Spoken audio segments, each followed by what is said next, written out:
সাথে কেউ আছেন? হ্যালো, টেলিফোনে। হ্যালো, জি, আসসালামু আলাইকুম। কি নাম? ওয়ালাইকুম আসসালাম। কেমন আছেন নীরব ভাইয়া? জি, নীরব ভাই ভালো আছে। আপনার নাম কি? আমার নাম। আচ্ছা, তুমি এমন কত মিনিট জীবন নষ্ট করবো বলো তো? I sorry. উত্তর বাচ্চা ভালো হয়ে যায়। হ্যালো, বুঝে উঠলাম না কিছু। কি হইল?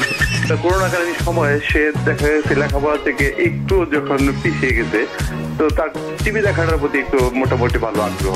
সে নাইনে খেলে এবং বিভিন্ন চ্যানেল দেখে। তো এই মতো অবস্থায় আমার স্ত্রী লক্ষ্য করতে পারে যে সে বিছানায় শুয়ে আছে এবং সে মানে হ্যান্ডেলিং করতেছে।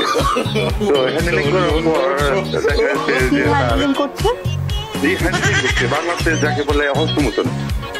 ও মাস্টারবেশন। তো ওর মা আমাকে দেখে বললো যে তোমার ছেলে তো এরকম অবস্থা, শারীরিক অবস্থা এরকম খারাপ হয়ে যাচ্ছে। তো আমি মানে ও কি সবার সামনেই করছে? সে মানে বিছানায় সে গায়ে কম্বল দিয়ে ওভাবে করছে। হস্তমৈথুন করে বা মাস্টারবেশন করে, এটাতে কি অসুবিধা হচ্ছে? দুধের উপর যেটা পড়ে সেটা কি বলে? আমি আপনার দেশে কি বলে? কোনটা? দুধের উপর যেটা পড়ে ময়মনসিং না শর? আপনার দেশে? ওই যে শরই বলে। আমাদের দেশে ব্রাহ্মণ। কি বলে? ক্ষেত্রে যে ডিজেল চালিত উৎপাদনের মাধ্যমে উৎপাদনের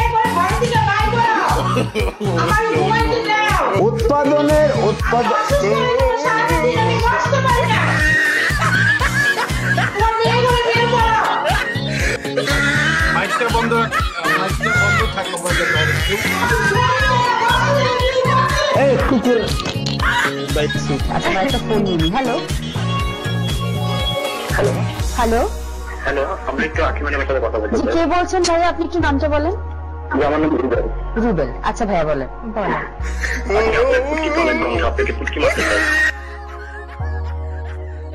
আমরা যে এত খারাপ সেটা আমরা টেলিভিশনের মধ্যে না বললেই হতো।